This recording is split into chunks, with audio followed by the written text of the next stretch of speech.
Doo-doo-doo. Oh, hi. I didn't see you there. My name is Chuck Fresh. They call me Dr. Charles Robbins. Cool story, bro. So anyway, all these kids are home from school, and they said, dude, you should totally do one of your science classes. And I'm like, dude. They're like, dude. I'm like, no. They're like, no. They're like, go. I'm like, okay. So I decided to do a couple of my introductory science classes. Now, if you're already an engineer or a scientist, get out of here because you're too smart for this. This is lower level stuff for children, okay? Yeah, this is for children. I'll never make a dime off of it, but it is what it is. Actually, some older kids might want to watch this too. Some high school kids, 18 plus. Hey, man, I learn something every day. So, we're going to talk about electricity today. Do you know what electricity is? It's pretty much everywhere. It's in everything we do. Check it out. Best way to teach something is to show it. And check it out. I don't know if this is going to blow up my microphone. Whoa, look at this. This is called a Tesla coil.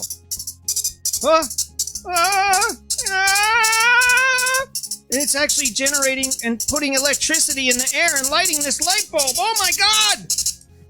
Crazy, right? Electricity, it's everywhere. It's in the air. It's in our bodies. It makes our hearts beat, our brains think. It's everywhere.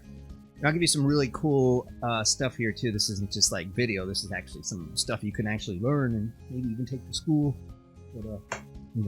But energy, it's really the available potential to create a change in something, to move a wheel in a car or a machine, or drill something, or mix something in the kitchen, or cook. A battery, for instance, holds energy until you're ready to use it, until you really need it. So energy is really potential. It's not really what we use. It's the potential to do something, if you know what I mean. But then we talk about power, which is the next level. We got energy here. I'm just energy, just hanging out till you need me. And then power, which is the work. It's how fast we can use energy to create some sort of change or aid or something that we need to do in our own lives. A smartphone is going to use a certain amount of power to open apps or watch movies. A motorcycle is going to use energy faster to create more power so it can move you. Power is really work when you think about it. As little as 100 years ago, before electricity, people were using candles. They were using oil lamps. They're using ice boxes to keep food cold. They're using wood-burning stoves or coal to keep warm. It was an entirely different world. And if you think about it, in the grand scheme of humanity, 100 years really isn't that much time. It's just a little blip in the whole grand scheme of things. So electricity's really been around for a really short period of humanity. So it's kind of amazing how fundamentally it's changed all of our lives in the last 100 years. So what is electricity, they ask me? It's hard to explain. It's really the movement of electrons between atoms. Some electrons in an atom's most outermost shell, and I'll show you this in a second. I think this is an atom. And we've got some electrons spinning around, and I'll talk about this when we get to an atom. But what it does is it doesn't have a strong force. Some of the electrons on the outside, and they jump somewhere else. And basically, those electrons are surrounding the atoms when they're loose and they kind of jump somewhere else. That basically is electricity. That turns into energy, which we can turn into power to have it do something. So that shift, we can create a force to shift those, to force those electrons to move. Basically, I mean, we're probably oversimplifying it, but that's electricity. So it's all around us. As we said, it's natural. Have you ever felt a shock when somebody walks up to you? Hoo-hoo, you know what I'm talking about. It hurts, right? That's electricity. Those are electrons jumping from one person to another person. Because maybe you rubbed your feet on a wool carpet or something, or maybe you went from cold to hot. Usually happens in the wintertime. You know what I mean. You just touch a doorknob and jump. And it hurts! That's like you could actually get burned from those things. Some of those things are pretty high voltage. And you could make your hair stand up by rubbing a balloon on it. Those are little electrons jumping off the balloon into your hair and just causing them to stand up. There's an electrical charge involved in there. That's called static electricity. Yeah, some of it can be pretty powerful, but we really can't use it for anything because we can't really store it. But, yeah, that's static. But so electricity really is the flow of electrical power. It's really the electricity we use it's like, it's not a primary. You'd think it's a primary energy source, but it's really not. It's a secondary source. You know why? Because we use other things to get electricity. We're going to use coal, natural gas, nuclear energy, solar, water, even wind energy, and turn that into electrical power. And the electrical power isn't the primary, it's the secondary, because we use the natural unrenewable resources, or some renewable resources to make electricity. So electricity is also referred to as an energy carrier, which means it can be converted to other forms of energy, such as mechanical energy to run cars or machinery, and also it can be used to create light or heat. Basically, light is heat, if you think about it. The way it heats up a certain element. Probably getting a little too far ahead of ourselves. I want to keep this nice and simple so you understand, okay, this is electricity. And if you want to look into it further, man, Google the heck out of it. Tremendous amount of resources out there on the internet. Primary energy sources are renewable or non-renewable energy. Those are primaries, like your coal, your wind, your water. It can be nuclear. These are renewable or non-renewable. But energy, in terms of electricity, is really not renewable or non-renewable. Once it's there, it's kind of there. You either use it or lose it. It kind of goes away. Now, where does electricity come from? Well, it all goes down to the smallest, one of the smallest things that we are aware of. It's called the atom. This is oversimplified, but bear with me here. So consider this an atom. Of course, you can't see any atoms. They're even beyond microscopic. You really need an electron microscope to even see the biggest atoms. So it's kind of, we're assuming they're round, and I think from what we've seen in the electron microscopes, they're kind of round. And it really makes up everything. It makes up us, makes up our clothes, our bodies, our hair, even the air. There are atoms we can't see that make up these little oxygen and nitrogen and helium and hydrogen, all the stuff we breathe, the carbon dioxide, carbon monoxide, all based on fundamental atoms really getting together and forming molecules to form up the many elements and basically everything. Again, I don't want to get too complicated on this. I'm trying to keep it low. So let's just talk about one single atom to keep it simple. So really, it makes up everything that we know, everything that we are. It's basically its nucleus. If we look inside the atom, we would be able to see, if we could look inside, we would see something called a nucleus. And the nucleus has something called neutrons and protons. And the protons are positively charged. That's important because on the outside, flying around this thing at just about the speed of light, there's something called electrons. The electrons are negatively charged, so they kind of like want to hang together here. Really, what keeps the atom together, the electric charge inside this tiny little beyond microscopic thing called an atom, what really keeps it together. There's the protons are positively charged and electrons are negatively charged, and they kind of keep it together. So basically, there's nothing more than energy and air in an atom. Everything you touch, it feels hard, but it's just kind of an illusion. It's really energy that creates that, which you feel like is a hard or soft substance. Again, a little too complicated, but the thing is, some of these atoms have something called free electrons, and those electrons can move from one atom to another. You see, an electron is a little tiny thing. It's like, and it goes to this atom, and then it goes to this atom, and then this atom, and we get a whole bunch, billions and trillions and gazillions of these electrons moving from one atom to another atom. Well, that's electricity, basically. And you have some atoms with free electrons called conductors that can do this a lot more easily, and that's what a lot of metals are. Metal is a great conductor, like copper, like aluminum, even steel to some point, and water. That's why you don't want to put your foot in the water during a lightning storm, because it's a great conductor. It can facilitate the movement of those free electrons, and a whole bunch of them, not just one, two, billions, trillions of them. And there are some atoms with electrons that can't pass easily. The things in like rubber and plastic and glass, those are called insulators. Insulators, things that can't facilitate. They still can, but not as easily as a conductor can. Like a piece of metal is really, really good. A piece of copper, one of the greatest things. Gold, silver, too. These electrons are just jumping all over the place as fast and as many as they want to. Now, metal wire, again, loves to help electrons move as electricity. And again, copper, silver, gold, aluminum, all great conductors. So really, in electricity, we kind of force or push the direction of that electron movement in a certain direction with something called current. And this makes a circuit when you have a positive and a negative side. This one's going to kind of try. I call opposites attract. So it's chasing each other down this line, down this wire at like light speed, almost light speed. And it's going super fast and creating this thing called electricity. So we got to talk about this is where it kind of gets complicated because there's a lot of math in here.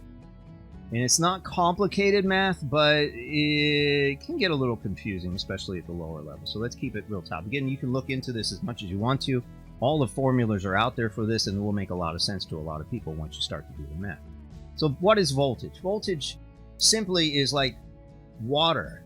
If you have like a garden hose and you're pushing water through a garden hose, that's voltage. That's the amount of pressure that's pushing that water through that hose so you can get it to come out fast or slow. More voltage, more pressure. It's going in it's all important to kind of go in a single direction. So we're forcing these electrons to go in a single direction like water does in a hose. Voltage is measured in volts. You may have heard of a 9-volt battery. And basically, it's the amount of work that you can get done in any single circuit. The higher the volts, the more power you have and the more work you can get done. Most homes, the little plug-in you have in your wall are about 110 volts. There are some outlets that are 220, and a lot of Europe is 220 too, but doesn't have as much power, but you can still get a tremendous amount of work done with 110 volts. Current. The next thing we'll talk about is current. Current is, and again, there are amazing and pretty simple mathematical functions for all these things. They all tie together and it'll all make sense to you because you can work backwards, forwards, and actually be able to talk like an electrician. And these are the things you need to know if you want to get into that type of career, which is a great career. I don't see it going anywhere. I don't think robots will be able to replace electricians anytime soon, but that's a whole different discussion. So current is how we measure the flow of electrons. We measure current in, they call them amperes, or we just call them amps now. It's kind of been simplified to amps. So an amp really is about, you can actually put the number down. It's about it's more than a billion. It's like 6 billion million something electrons passing a single point in a circuit in 1 second. There's just a tremendous amount of these electrons. Again, you can't see them. They're even smaller than the atoms are, and they're like billions of these things passing a certain point in a circuit in 1 second. So what? Not what, like what, but watt. W-A-T-T. This is basically power is the rate at which energy is delivered to a circuit. You know, it's a little tricky to understand, but basically watts are how we use the power. It's defined as 1 joule per second, and you can look up the definition of joule too. The joule really is the energy dissipated as heat when an electric current from 1 amp passes through the resistance of 1 ohm for 1 second. Yeah, let's skip that for now. So it's just you are familiar with watt is kind of a measure of how much energy we are using. You may have heard like a 1,000-watt hair dryer or a 15-watt light bulb. That's how much energy they are going to use. And again, it all works backwards in these mathematical equations. So it's very handy. So resistance. Resistance is how we measure the restriction of the flow of electrons. So most metals have less resistance, so electrons can move more freely. That's why we use thick metal wires. Incredibly low resistance. But like, we have insulators around those wires. If you look at wires, they're going to have like even headphone wires, basically. These are electric wires. If you notice on the outside, there's always something like rubber or plastic on the outside. And why is that? Because they have high resistance. Otherwise, you would take all the current that's going in that wire and it would end up going through you. And you don't want that. That's not good. Then you wouldn't be able to do what you want to do because you wouldn't be able to get power through these things. You wouldn't be able to get sound through them, and nothing would work the way that works perfectly. So insulators really are used to keep us from being burned or ruining the circuit that electricity is trying to create here. Forced high resistance can create heat in the globe, like a light bulb or a toaster.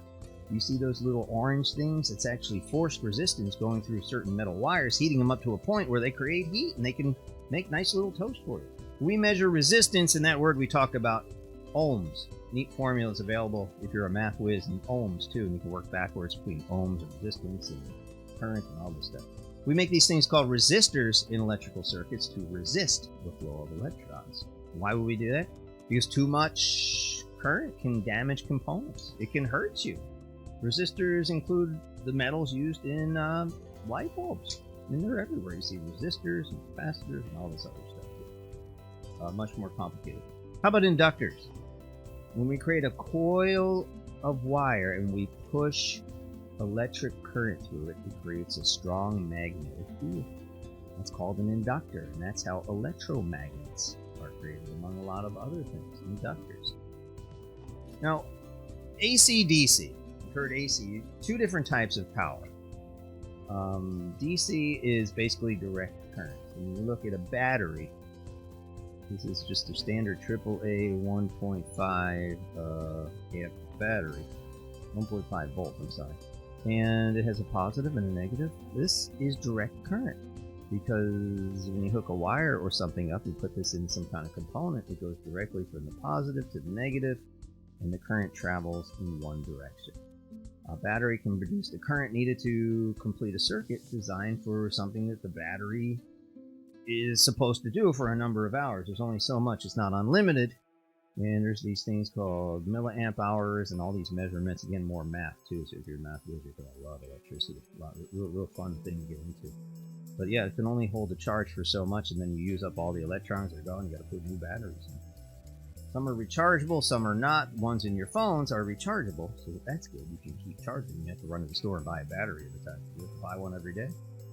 Now there's AC, or alternating current, and we think of that in like, it's pulsed in two directions. You've got in a certain frequency. So I think the frequency is like 60 hertz. It's like 60 hertz per second. So it's pulsed in two directions at a certain frequency that alternate.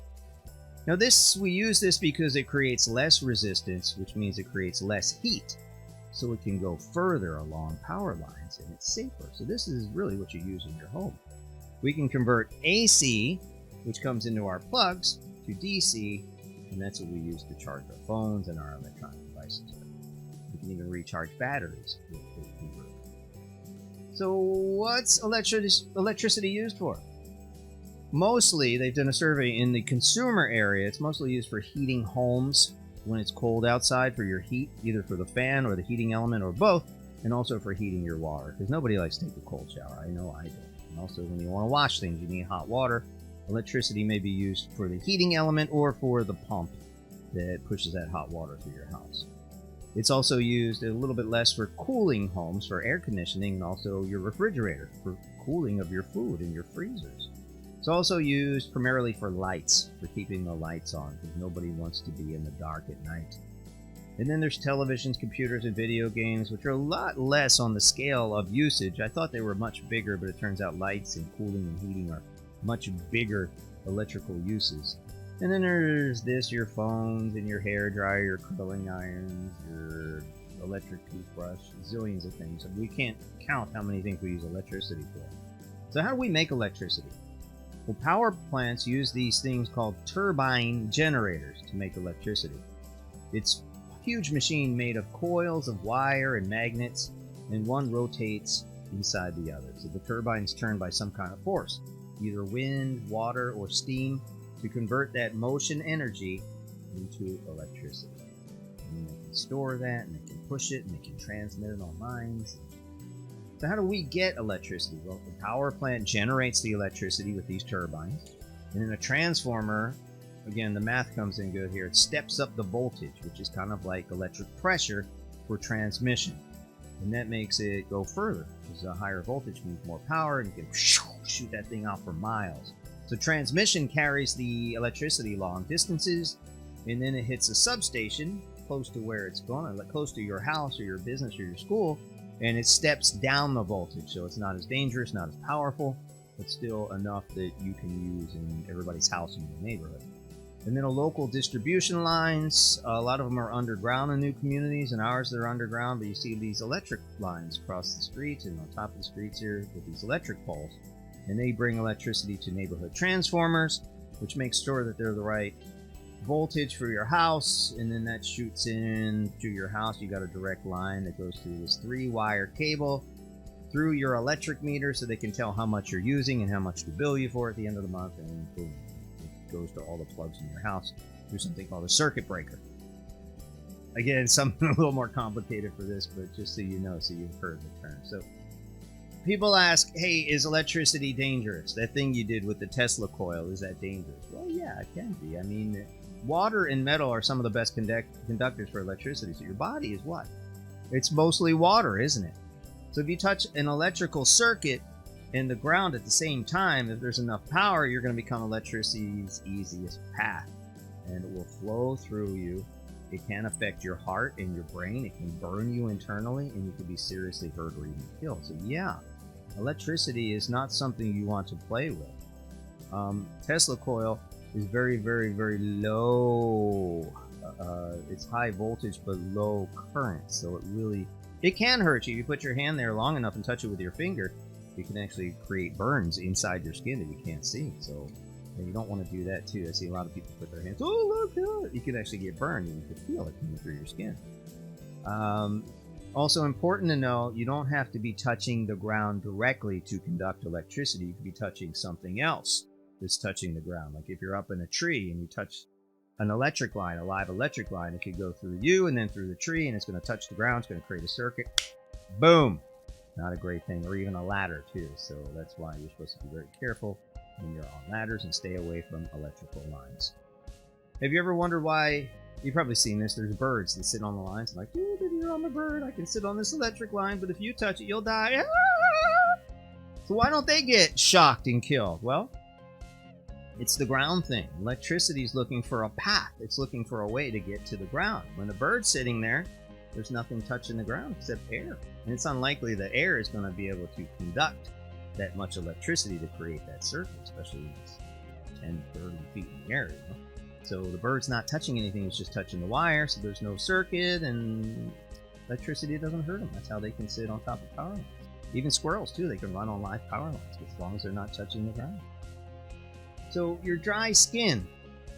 People say, well, if I can get hurt with electricity, how come if I touch the top and bottom of this battery, I don't get electrocuted? Well, your skin, when it's dry, has pretty high resistance. That's that ohms thing we're talking about. OHMS. Named after a person named Ohm. And even a car battery, as much power as a car battery has, it has enough amps to kill you, but it doesn't have enough voltage. Remember, we talked about voltage is that electrical force to push the electrons through your body to create a circuit. Your body's really not conductive enough to be fried by 12 volts, unless you're like wearing all metal. Like, I don't know why you would ever, you have metal shoes and metal thimble on your finger, or maybe you're wet too, and then you could end up with some serious trouble. But dry skin usually will not conduct enough electricity from a battery to kill you. Now, again, the voltage is low in batteries, but if you touch a socket in your house, like a light socket, when it's plugged in and powered on, 110 volts is enough to put current through you that can kill you. Usually if you just touch it for a second, you'll feel it go through your body. Technically, that's enough to stop your heart, and you don't want to do that. You stop your heart, you stop breathing, guess what?